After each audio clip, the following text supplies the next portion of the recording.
हर खबर पर होगी आपकी पकड़। डाउनलोड कीजिए एबीपी लाइव ऐप।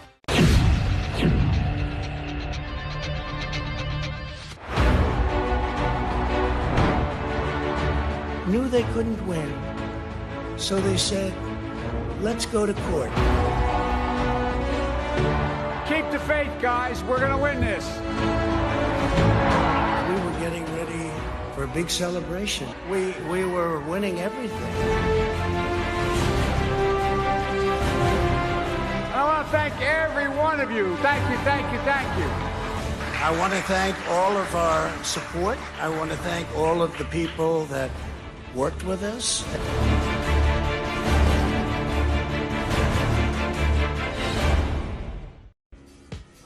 नमस्कार, शाम के 4 बज रहे एबीपी न्यूज पर हाजिर हूं मैं रुमाना इसार खान। दुनिया का सबसे शक्तिशाली इंसान कौन बनेगा अमेरिका का राष्ट्रपति?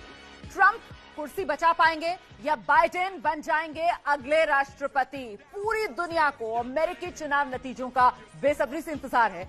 जीत के लिए जादुई आंकड़ा इलेक्टोरल वोट्स का वो गोल्डन नंबर 270 की फिगर है। बाइडेन को अभी तक 238 इलेक्टोरल वोट्स मिल चुके हैं, जबकि ट्रंप की गाड़ी रुकी हुई है 213 इलेक्टोरल वोट्स पर। अच्छा, दोनों ही तरफ से अपनी अपनी जीत के बड़े दावे किए जा रहे हैं, लेकिन पेंसिल्वेनिया में पेच आकर फंस गया है। किस तरीके से पेच फंसा है ये समझ लीजिए। पेंसिल्वेनिया में इलेक्टोरल वोट्स 20 वोट के लिए बड़ी भारी लड़ाई। ट्रंप का दावा कि वो पेंसिल्वेनिया जीतने जा रहे हैं और बाइडेन को भी अपनी जीत पक्की लग रही है। बाइडेन को बहुमत के लिए अभी 32 वोट चाहिए, जबकि ट्रंप को चाहिए 57 वोट। इस बीच ताजा अपडेट ये कि पेंसिल्वेनिया में काउंटिंग फिलहाल रुकी हुई है। ट्रंप ने कोर्ट जाने की धमकी दी है। पेंसिल्वेनिया जो अमूमन डेमोक्रेट्स का गढ़ रहा है, 2016 की अगर बात की जाए तो रिपब्लिकन्स मतलब डोनाल्ड ट्रंप के खाते में पेंसिल्वेनिया गया था। इस बार इसी पेंसिल्वेनिया को लेकर पूरी लड़ाई एक तरीके से आकर केंद्रित होती हुई नजर आ रही है।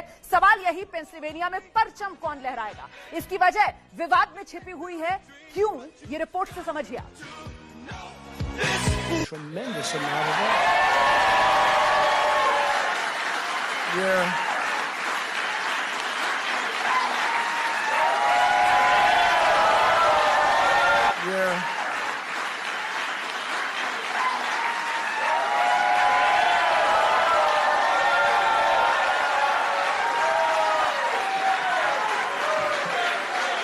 Think of this. Think of this. Think of this.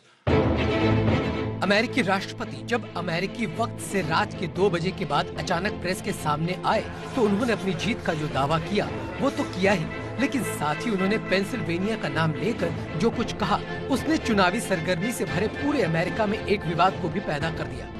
अब सुनिए डोनाल्ड ट्रंप ने पेंसिल्वेनिया का नाम लेने के बाद क्या कहा। We're up 690,000 votes in Pennsylvania. 690,000. These aren't even close. It's not like, oh, it's close.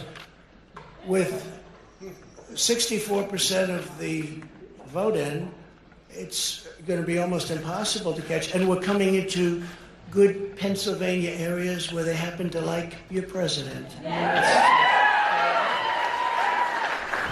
आखिर डोनाल्ड ट्रंप ने जीत का दावा करते हुए पेंसिल्वेनिया के मुद्दे पर कोर्ट जाने की बात क्यों कही, तो हकीकत जान लीजिए। डोनाल्ड ट्रंप ने कहा कि वोटों की गिनती में फ्रॉड हो रहा है। हम सुप्रीम कोर्ट जा रहे हैं। हम चाहते हैं कि मतदान रुके। जहां तक मेरा सवाल है, हम पहले ही जीत चुके हैं।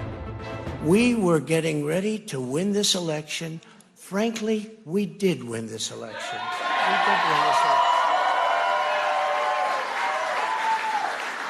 So our goal now is to ensure the integrity for the good of this nation. This is a very big moment. This is a major fraud in our nation. We want the law to be used in a proper manner. So we'll be going to the U.S. Supreme Court. We want all voting to stop. We don't want them to find any ballots at 4 o'clock in the morning and add them to the list. Okay? It's a very sad moment. To me, this is a very sad moment. And we will win this, and as far as I'm concerned, we already have won it. So I just want to thank you, and I want to thank all of our support. I want to thank all of the people that worked with us.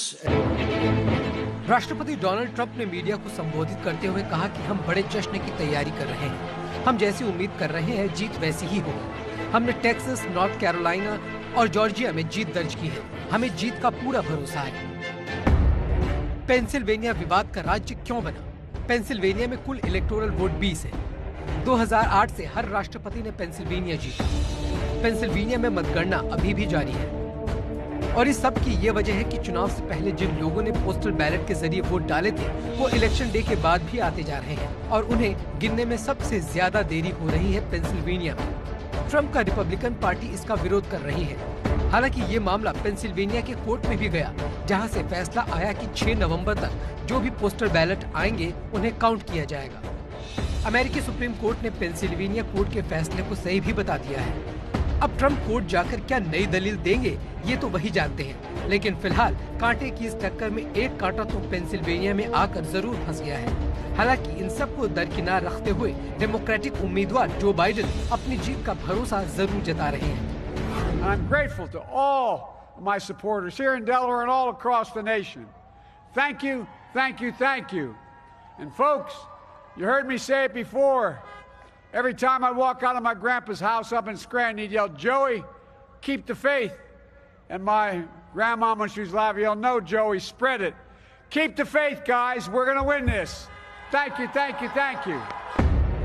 अब तक America के चुनाव में नतीजे वक्त पर आ जाया करते थे, लेकिन इस बार पूरे 24 करोड़ मतदाताओं में से करीब 1/3 यानी 8 करोड़ मतदाताओं ने पोस्टल बैलेट का इस्तेमाल किया है, जिसकी वजह से काउंटिंग में देरी हो रही है। और यही वजह है कि एक दूसरे के खिलाफ आगे निकलने की होड़ में दोनों पार्टियों के आरोप प्रत्यारोप का दौर मतगणना के दौरान भी जारी है।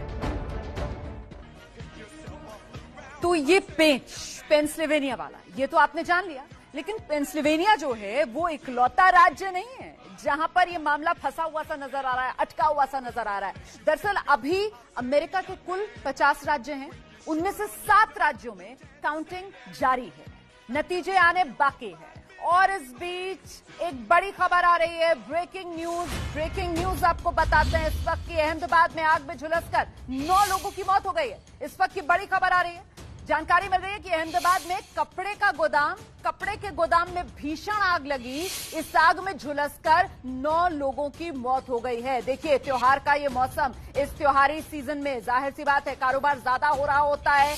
ऐसे में व्यवसायी जो हैं वो ज्यादा जद्दोजहद कर रहे होते हैं अपने कारोबार को बढ़ाने के लिए। और जानकारी ये निकल कर आ रही है कि एक कपड़े का गोदाम था, कपड़े के गोदाम में अचानक आग लग गई और उसमें 9 लोगों की झुलसकर मौत हो गई। कपड़े के गोदाम में आग लगना मतलब आपको ये समझना होगा कि आग किस तरीके से कपड़ा पकड़ता है, कितना ज्वलनशील होता है। कपड़े के गोदाम में अगर आग लग जाए तो उस पर काबू पाना अपने आप में एक बड़ी चुनौती है और शायद इसी वजह से मरने वालों का आंकड़ा 9 पर पहुंच चुका है। 20 से ज्यादा लोग बताए जा रहे हैं जो झुलस गए हैं इस आग में। फिलहाल 9 लोगों की मौत की पुष्टि हो चुकी है। ये तस्वीरें भी आ गई हैं अहमदाबाद से, ये तस्वीरें 9 लोगों की झुलसकर मौत, कपड़े का ये गोदाम। अब तस्वीरों को आप देख सकते हैं जहां पर हर तरफ कपड़े के थान, कपड़े के चट्टे लगे हुए नजर आ रहे हैं। और यहां पर आग लगी कैसे, ये हम जानने की कोशिश करेंगे। इस तरीके के मामलों में अक्सर शॉर्ट सर्किट एक बड़ी वजह होता है, लेकिन फिलहाल यहां पर वजह शॉर्ट सर्किट था, किसी की लापरवाही थी। आखिर हुआ क्या, आग कैसे लगी? अभी तो आप देख रहे हैं दमकल कर्मी यहां पर आग बुझाने की कोशिश में लगे हुए हैं। आग की लपटें यहां पर आपको नहीं दिख रही होंगी, लेकिन ये कपड़े का गोदाम है। ऐसे में पूरी तरीके से किसी भी चिंगारी को ठंडा करना बहुत जरूरी, इसीलिए ये पानी की बौछार, ये कूलिंग डाउन प्रोसेस जो अभी अहमदाबाद में इस कपड़े के गोदाम में लगातार जारी है। देखिए किस तरीके से पानी की बौछार मारी जा रही है। पूरी तरीके से निश्चिंत होना चाहते हैं ये दमकल कर्मी कि कहीं कोई चिंगारी सुलगती ना रह जाए जो बाद में फिर लपट की शक्ल ले ले और कोई और बड़ा हादसा यहां पर हो। फिलहाल पूरी तरीके से यहां पर आग पर काबू करने के बाद अब जो कूलिंग प्रोसेस है उसे अंजाम दिया जा रहा है। आप देखिए कैसे बाकायदा डंडे से खोद खोद कर कपड़ों का जो गट्ठर है उसको नीचे गिरा रहे हैं ये दमकल कर्मी, ताकि अंदर अगर कोई दबी हुई चिंगारी हो वो भी बुझाई जा सके। नुकसान जो माल का हुआ है वो तो आप देख ही रहे हैं, लेकिन बड़ी बात यह कि जान का भी नुकसान हुआ है। 9 लोगों की यहां पर झुलसकर मौत हो गई है। इतनी भीषण ये आग लगी, और आग जब लगी उसके बाद जो धुआं उठा, धुआं उठने की वजह से सांस लेने में भी जाहिर सी बात है दिक्कत यहां पर उन लोगों को हुई जो इस गोदाम में काम कर रहे थे। हम जानकारी के लिए और आपको लेकर चलते हैं, हमारे संवाददाता कल्पेश इस वक्त मौजूद हैं और अपडेट्स के साथ। कल्पेश, जरा बताइए क्या हुआ, कब ये हादसा हुआ, कैसे ये हादसा हुआ? सुबह की ये घटना है और ये दुर्भाग्यपूर्ण घटना में 9 लोग अब तक मर चुके हैं। मलबे में करीब 10 से ज्यादा लोग फंसे थे। पहले आग लगी, उसके बाद अचानक से ब्लास्ट हुआ, बॉयलर फटा और जो बिल्डिंग का पूरा स्ट्रक्चर था वो ध्वस्त हो चुका। मलबे में 10 से ज्यादा लोग फंसे थे। अब तक अभी भी फंसे हुए लोगों को निकालने की कामगिरी चालू है। पास ही की जो LG अस्पताल है उसमें इजाग्रस्त लोगों को ले जा गया है। अब तक जो पुष्टि मिली है 9 लोगों की मौत की पुष्टि मिली है। अभी फिलहाल और भी बचाव कार्य चालू है। इस पूरी घटना की तफ्तीश FSL और अहमदाबाद क्राइम कर रही है, किस तरह से आग लगी। आप ये बता रहे हैं कल्पेश कि 9 लोगों की मौत हो गई है। कुल कितने लोग मौजूद थे उस वक्त गोदाम में जब ये आग लगी? कितने लोग अभी जख्मी हालत में अस्पताल में भर्ती हैं? पूरा आंकड़ा दीजिए जरा एक बार फिर से। जी बिल्कुल, जो माहिती थी अब तक 30 लोग अंदर काम कर रहे थे। 18 से ज्यादा लोगों को बाहर निकाला गया है, उसमें से 9 लोग की मौत हो चुकी है और ये पूरी उसकी तफ्तीश भी की जा रही है और अभी भी कुछ लोग अंदर फंसे हुए की आशंका है। अभी फिलहाल जो फायर ब्रिगेड है, FSL है और जो एम्बुलेंस इमरजेंसी सर्विस सभी घटनास्थल पर कर रहे हैं। और ये बड़ी बात ये जो मौत हुई है कल्पेश, ये आग में झुलसने की वजह से या फिर आग की वजह से जो धुआं उठा दम घुटने की वजह से ज्यादा हुई है, इसके बारे में कोई जानकारी?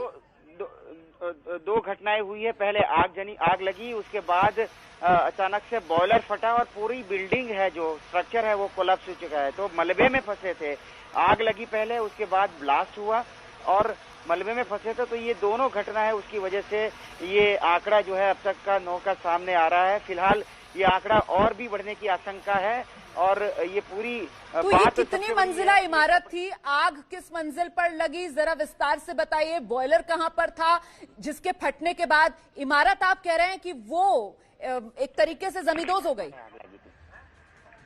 कल्पेश, ग्राउंड फ्लोर से ही ये आग लगने की घटना आई थी और बॉयलर था वो ग्राउंड फ्लोर पर ही था। और सबसे बड़ी बात यह है कि जो अभी तक की जानकारी है ये कपड़े का गोडाउन था, लेकिन किसी भी तरह का जो लेबर डिपार्टमेंट का उसका रजिस्ट्रेशन होना चाहिए था वो नहीं था। बड़ी बात ये भी सामने आ रही है कि ये फायर सेफ्टी के जो सब सुविधा होनी चाहिए थी वो भी अब तक उसमें नहीं थी। इस तरह की ये 2 बड़ी लापरवाही अब तक की सामने आई है। 30 से ज्यादा लोग अंदर काम कर रहे थे, ज्यादातर जो लोग हैं उसमें अभी बाहर निकाला गया, लेकिन ये कमनसीब है, दुर्भाग्यपूर्ण है कि 9 लोग की जान अब तक इस दुर्घटना में जा चुकी है। अच्छा, अभी जो हम तस्वीरें देख रहे हैं तो नजर आ रहा है कि आग पर काबू पा लिया गया है। फिलहाल वहां पर आप मौजूद हैं तो जरा विस्तार से बताइए कि अभी वहां पर क्या हो रहा है और आग लगने की वजह के बारे में क्या कुछ जानकारी मिल पा रही है? फिलहाल जो आग है उस पर संपूर्ण काबू पा गया है और सबसे बड़ी बात यह है कि अब जो है एक GPCB पॉल्यूशन कंट्रोल बोर्ड की टीम भी वहां पे पहुंच चुकी है। अब मलबा है, जो मलबे में से कोई अगर लोग फंसे हैं उनको निकालने की कोशिश की जा रही है। और अब तक सबसे बड़ी बात यह है कि फायर सेफ्टी की भी कोई सुविधा उसमें नहीं थी, लेबर डिपार्टमेंट का कोई रजिस्ट्रेशन भी नहीं था। तो ये बड़ी बहुत लापरवाही और किस तरह से ये गोडाउन यहाँ पे चल रहा था, ये जो सवाल है वो बड़ा सवाल है। बहुत बहुत धन्यवाद आपका कल्पेश रावल, इस तमाम जानकारी के लिए। कल्पेश जानकारी दे रहे थे अहमदाबाद में किस तरीके से कपड़े का गोदाम, वहां पर आग लगी, आग लगने की वजह से वहां बॉयलर था वो फटा, जिसकी वजह से गोदाम की जो छत थी वो भी ढह गई और इस मलबे में गिरने से, आग में झुलसने से, दम घुटने से अभी तक 9 लोग जिनकी मौत हो चुकी है। तो कौन बनेगा राष्ट्रपति, बड़ी कवरेज आप देख रहे हैं। देखिए, अभी तक कुल 538 में से 451 इलेक्टोरल वोट्स के नतीजे आ चुके हैं। जो बाइडेन के खाते में 238 इलेक्टोरल वोट्स जा चुके हैं और डोनाल्ड ट्रंप के खाते में 213 इलेक्टोरल वोट्स आ चुके हैं। ये नतीजे हैं अब तक के। लेकिन पेच आकर फंस रहा है उन 87 इलेक्टोरल वोट्स को लेकर जो अभी रुझानों में ये दिखा रहे हैं कि शायद बढ़त डोनाल्ड ट्रंप की आगे, जिसके चलते डोनाल्ड ट्रंप बाकायदा जीत का दावा भी कर रहे हैं। सीधे आपको लेकर चलते हैं, मधु भाटिया झा हमारे साथ मौजूद हैं। मधु, मामला साफ या अभी पेच फंसा हुआ? जी, मामला बिल्कुल भी साफ नहीं है अभी, क्योंकि जिन अब कुछ घंटों पहले तक के अगर आप रिजल्ट्स की बात करें तो वहां पर मिशिगन में जो बाइडेन नहीं बल्कि डोनाल्ड ट्रंप लीड कर रहे थे, लेकिन अब बहुत ही कम मार्जिन से जो बाइडेन आगे लीड कर रहे हैं। और ये सब इसीलिए हो रहा है क्योंकि ये सारी जो काउंटीज हैं जिनके रिजल्ट्स अब आने शुरू हुए हैं मेल बैलेट्स के, वो डेमोक्रेटिक स्ट्रांग होल्ड्स हैं और उनके जब नतीजे आने शुरू हुए हैं तो फिर समझ में आ रहा है कि ये जो डिफरेंस है ये कहीं 8,000 वोटों का, कहीं पे और कम वोटों का। लेकिन पेंसिल्वेनिया जो सबसे अहम है, अगर वो अभी भी डोनाल्ड ट्रंप के खेमे में ही रखें तो भी जो बाइडेन के पास दूसरे रास्ते हैं, मिशिगन है, विस्कॉन्सिन है, नेवाडा है, जहां पर वो उन एरियाज को जीत कर इलेक्टोरल वोट्स का जो अपना डिफरेंस है उसको कवर कर सकते हैं। लेकिन सिर्फ धीरज रखने की बात है क्योंकि इन मेल बैलेट्स को काउंट करने में समय लग रहा है और फिलहाल रात हो चुकी है तो काउंटिंग रुकी हुई है कई जगहों पे। मधु भाटिया झा, हिंदी फिल्मी स्टाइल में कहा जाता है ना कि पिक्चर अभी बाकी है, तो चुनाव में रोमांच अभी बाकी है। बहुत बहुत धन्यवाद मधु।